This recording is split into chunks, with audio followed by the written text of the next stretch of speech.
Welcome to episode 1 of Mad Talks.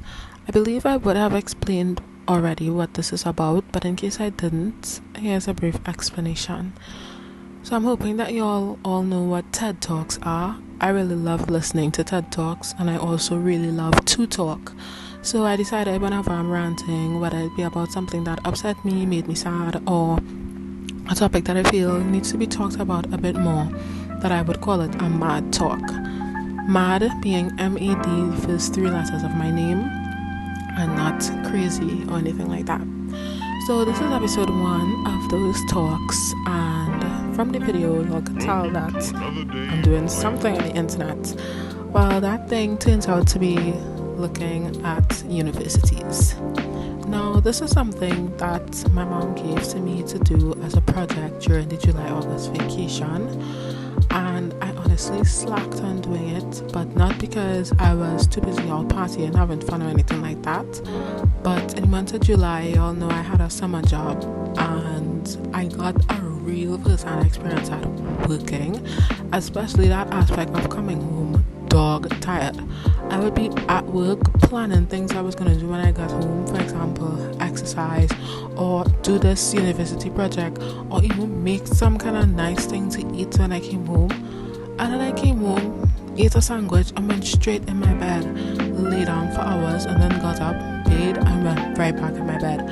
And it was crazy. So I literally didn't do anything besides work in the month of July.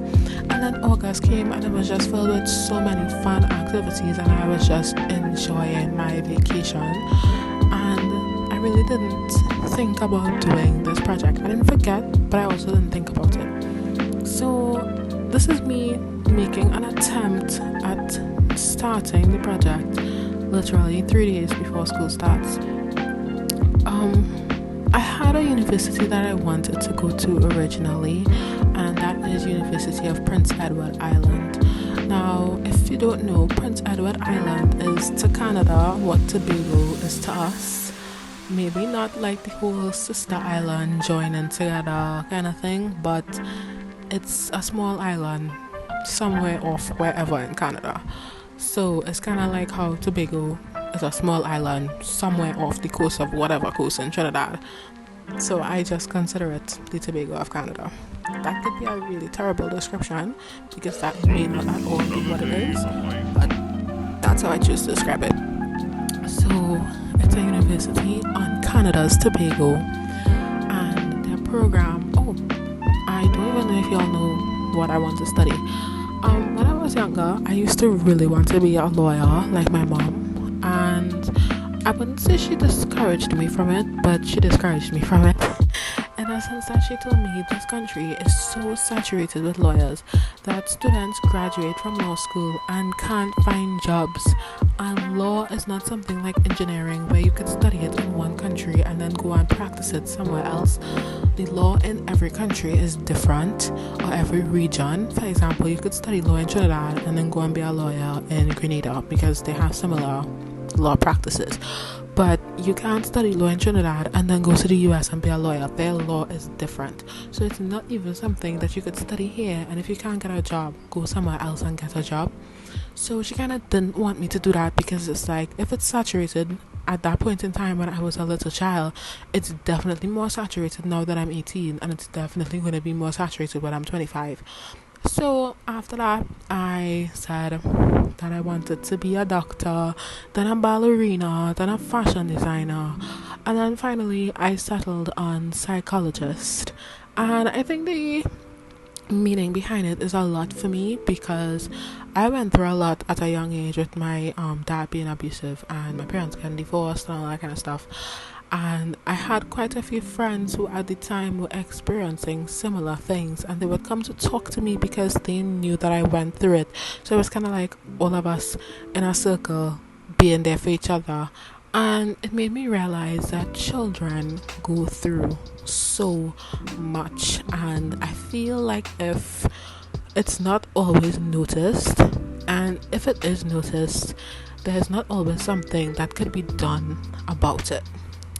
So I decided that I wanted to be a psychologist so that I could help people have a place to go to talk about their problems, help people figure out what exactly their problem may be, because Googling your symptoms and diagnosing yourself is terrible. It's terrible for anything, from something as simple as the cold to an ED. It's terrible to do that, but even I sometimes find myself doing it, even though I know it's not a good thing to do. And when I thought about it, I found myself, as I got that idea in my head that I wanted to be a psychologist, I found myself analyzing people, but it wasn't something I was doing consciously. I would do it subconsciously, and only if I was asked a question. Like, I'm gonna make up a name for the sake of this conversation. If I have a friend and her name is Charlotte, right, and someone asks me, what do you think about Charlotte's behavior last week Tuesday? Only when that question is asked would I go back in my mind trying to figure out, okay, how was Charlotte behaving last week Tuesday? And when I find myself talking about it is how I realize how much I was processing Charlotte's behavior last week Tuesday without even realizing that's what I was doing. And I only started doing that once I decided I want to be a psychologist, or at least that's when I started noticing it. And I also really love little children, so I decided that I want to be a pediatric psychologist to specifically deal with children, and by that I mean under the age of 18. Not I'm saying I won't deal with people older, but I specifically want to deal with 18 and under, because I believe those formative years really shape who you're going to be as an adult. And I would love if I could help a child grow up to be a better person by being there for them mentally and emotionally when they're going through something, to help diagnose some mental disorder they might have, or to just be there for them to talk to somebody when they really need it. And because I didn't have that, I know a lot of my friends currently don't have it, and I want to be that for someone. But at the same time, I also don't have any interest in staying in Trinidad for university, nor for life after university. I don't want to live here. I don't want to say that I don't enjoy life in this country, but I feel like after 18 years of living here, I'm a person, I love change. I can't stay in something constantly without it changing somehow. I change my room around once a year. I mean, there's only so many ways my room could go, but I change it once a year, and it's usually after exam season. After studying in the room for months and just building up that energy, I usually open my windows, light a candle, clean out my room, change up the whole room. And that's something I do religiously once a year at the end of a term. Well, at the end of third term, during the vacation, I change my room. And not just with the room, but my hair. I love to do different styles with my hair, with braids. I find it very exciting. I'm always looking on Pinterest for a new braid style to do. Sometimes I still just go back to traditional stuff because I know it looks good on me. But if I have the opportunity and I see something that I like, I would change. So I just feel like, for me, after growing up in this country, I kind of just don't really want to stay. I want to go out and do something new, do something bigger, go somewhere else, experience a different culture, experience different seasons, and not just visiting the country during that season, but being there, seeing the season changing, having to buy the clothes for the season and living there and seeing the season come every year. Those kind of things are the experiences I want to have, so I really don't have any intention of staying in Trinidad. Plus, I feel like Trinidad is so small. After a while, you've done all the things there is to do in Trinidad. You may not have gone to every beach, but you've been to enough beaches. You know what a beach is like. And you may not have tried every kind of street food, but you had doubles, you had a gyro, you had burgers. You know, it's like you want to try new things in general. So with that being said, that's why I'm looking at foreign universities. I am still going to apply to UB and UTT and probably USC and stuff like that, as well as safety net schools, but I really don't have much intention of staying here.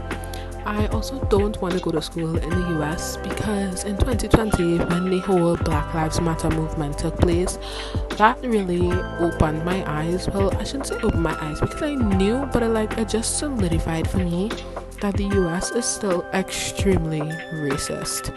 And as much as I would go there on vacation, shop, and enjoy myself, I don't think I want to live in the US or study in the US because that would come before the whole living thing. Because I feel like they just don't like black people there. It may not be terrible, but it's also not great. And I don't want to be paying for education and staying in a place and literally running the risk of getting pulled over and shot because I'm black and they just don't like black people. And I know this could happen anywhere that there are white people, but it's just so prevalent in the US and it's always happening that I feel like knowing that just makes me not comfortable. So I haven't been looking at any US universities. I've mainly been looking at universities in Canada and the UK, and I looked at about 2 in Australia, but I think my mom is kind of not leaning towards the whole Australian thing. So I've kind of put the 2 Australian schools on the back burner, but they were really nice schools, and if it comes down to it, I'm still going to apply to them.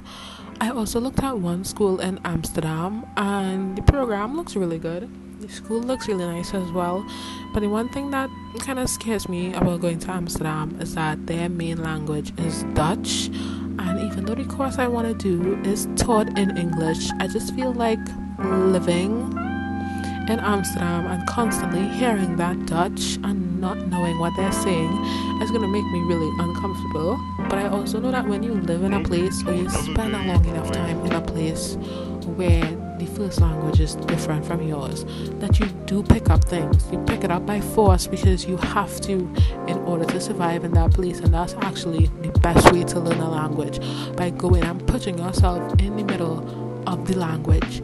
So I feel like eventually I would end up learning basic things in Dutch, but just the thought of immediately submerging myself into a Dutch speaking country just really throws me off, and it won't be a first choice if I'm applying. I will probably still apply, but it won't be a first choice, honestly, if I get through or anything like that.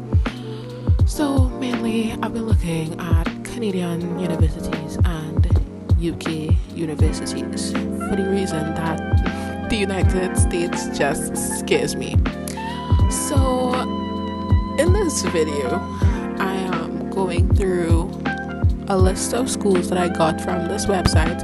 I found it since 2020 and I bookmarked it, and it's called Top 20 Universities to Study Psychology in 2020, and a lot of them are US schools, so a lot of them I did not look at, but I did get 2 Canadian schools from that list. But that kind of sent me into a downward spiral because the entry requirements they had were just really Canadian based, like Canadian exams, Canadian subjects, and I wasn't seeing anything on the website that was like converting what that meant. For example, one of the universities had that grade 12 calculus was a requirement, and they didn't have anywhere that was telling you, if you're an international student, what grade 12 calculus would be equivalent to. So I don't know if it's equivalent to CSEC math. I don't know if it's equivalent to CAPE pure maths. I don't know. So I don't know if I have grade 12 calculus. And it kind of just made me depressed about that school, and I just decided, let me come off this website because I didn't want to get depressed. I don't feel like doing this project should be something that depresses me. It should be something that opens my eyes to the things that I could do and stuff like that. So after that, I went to another Canadian university where it was the same thing. The entry requirements were really just Canadian based. They didn't have any sort of conversion for it, and that kind of pissed me off because I was like, university is a thing where people literally come from all over to go to your university. So I didn't think that it was fair that they only had the Canadian equivalent for the requirements, because not only Canadians are going to want to come to your university, especially if your program is good, you're going to attract people from all over. So that stressed me out for a hot minute, and I went to meet some mac and cheese because that is like the best food for anything. It's a food that when I'm sad and I eat it, it makes me happy. It's a food that when I'm happy and I eat it, it makes me even happier. I just love mac and cheese. So I took a break and I went and had some mac and cheese. But eventually I came back to it and I looked at some more UK schools, and two UK schools that I'm really interested in is University of Cambridge and University of Oxford. Then my mom said she would look at some schools as well and send me stuff. So she sent me some more Canadian schools. I got I think it's Concordia University. I think I pronounced that word wrong, but I got that. I also got McGill University. That looks like a really nice school. Their program looks really good as well. And I got a few more Canadian universities, I won't lie, where they didn't have that grade 12 calculus or only the Canadian equivalent. Those pages, those websites actually had the conversions for what it would be, and two of them actually had CAPE. Like, they recognized CAPE. They called it CAPE. They didn't just say A levels, because I know that if you apply to a school in the UK, CAPE is considered A levels, and they will take your CAPE results as UK A level results. So when I saw the CXC name literally on those Canadian websites, I was like, oh my god, they recognize us. Like, that's so cool. And that to me is inclusive. They had stuff from all over. They had West African exams, and I was like, this is what I'm talking about, so that really changed my mood. I had a good time doing that. Those schools aren't recorded here because all of this is from before I found those, but I really enjoyed looking at McGill and Concordia University because they were really inclusive. And I looked at a few more as well, and I still have to look at UWE, UTT, and USC because, like I said, I am still going to apply to those schools if they have good psychology programs as safety net schools, because I do want to go to university. If it happens to be here in Trinidad, then fine.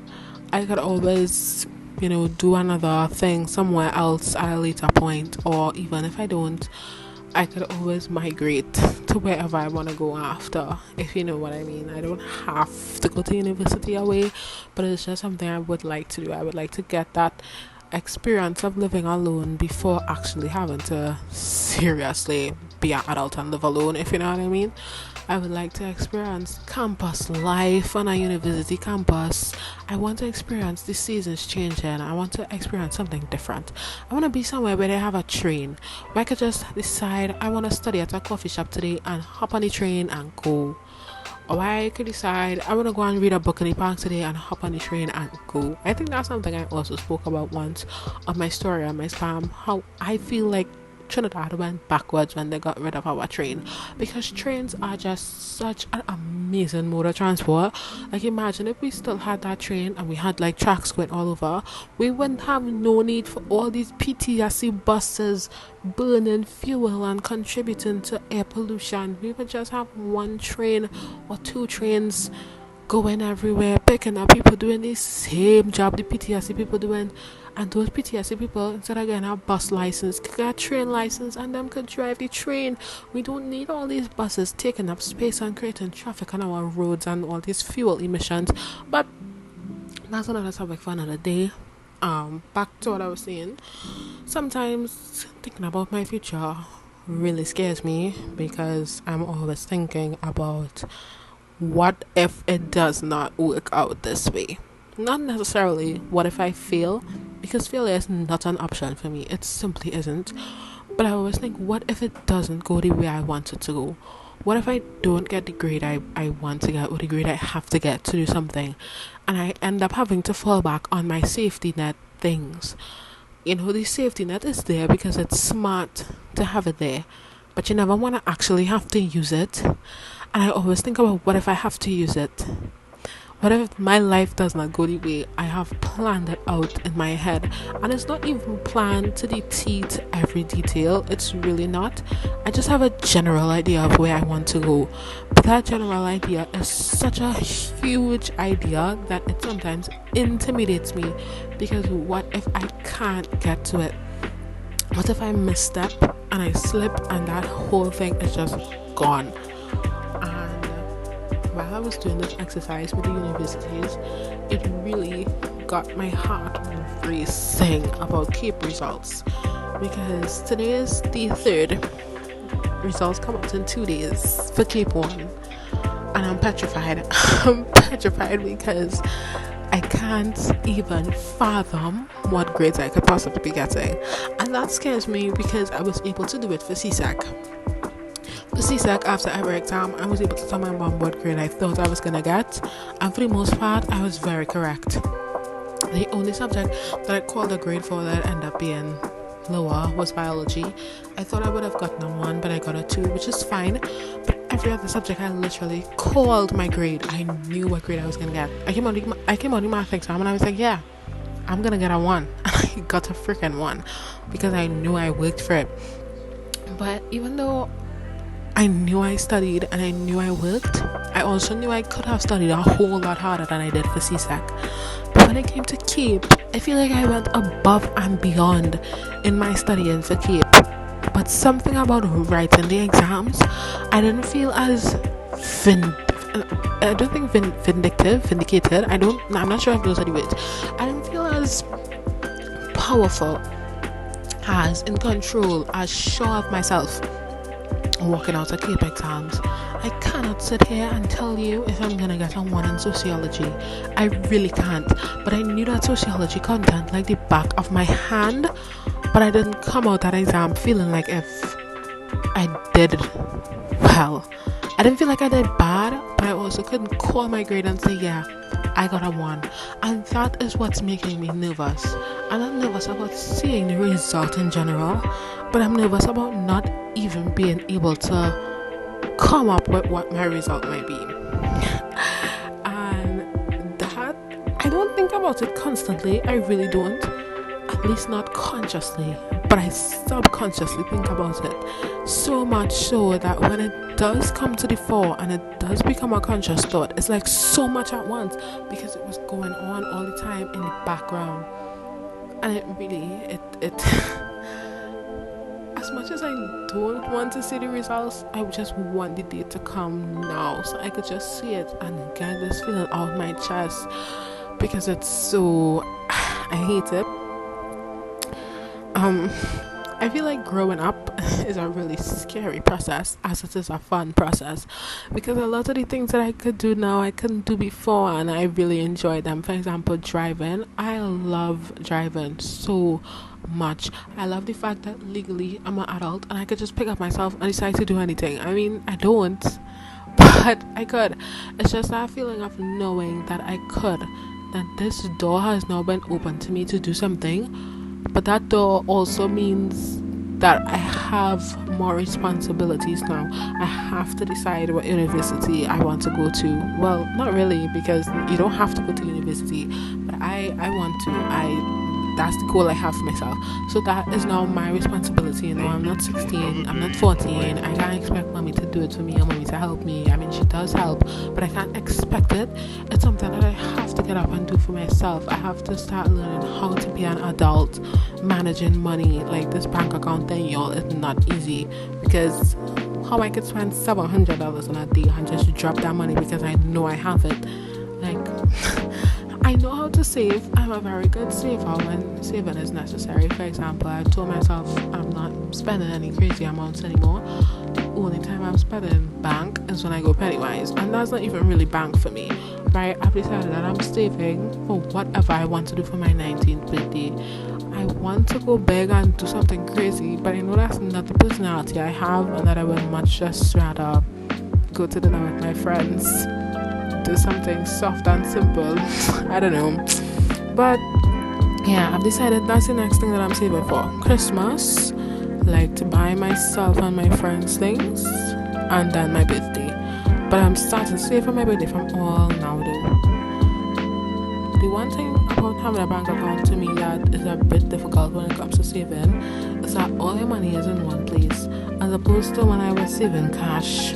home here, I can separate them into envelopes for what I'm saving for, and that will help me know that, okay, if this thing costs $100 and I have 20 now, and the other thing that I'm saving for costs $56 and I have 36 now, so I kind of just miss that about having cash. But whatever, I'm straying again. But learning how to manage money, learning how to manage your time, learning how to make decisions and communicate with people, because I'm very good at communicating with my friends, but I don't like talking to people. I don't like having to talk to people on the phone, and that's one thing I had to do a lot when I was working in July. Call people on the phone and talk to them. I couldn't send them a text because these are grown people that I'm dealing with and matters needed to be sorted out now. So sending a text just doesn't work, but you live and you learn. You go through different things and you grow through different things. And I kind of just felt really crappy this morning when I woke up because I went to sleep. Like, I was doing the university thing and I just got fed up of it, and I closed my laptop and I went to sleep. So I woke up this morning still feeling the remnants of that experience that I was not really enjoying at all. And I decided that I wanted to talk about it, and I decided I was going to use these videos to talk about it, because I wasn't talking during these videos. I kind of just recorded them and I was going to do some kind of, I don't know what I was going to do with them, but I decided to use them for this purpose instead, and to kind of talk out what is constantly on my mind when it comes to my future, and to kind of just get it out there. I really don't care if anybody listens to this all the way to the end, but if you do, we could always have a conversation about our futures. I'm always down to talk about that, as much as it scares me and as much as I might sound like I'm just saying the same thing over and over, because it's something I think about a lot, and it's something that I like to hear other people talk about, what their opinions of their own future are like. So that's the end of Mad Talk episode 1. I do thank you for listening if you did. I always appreciate when people listen to me talk, because I know I could talk forever and ever. Like, look at how long this is, 27 minutes. So thank you for listening if you did.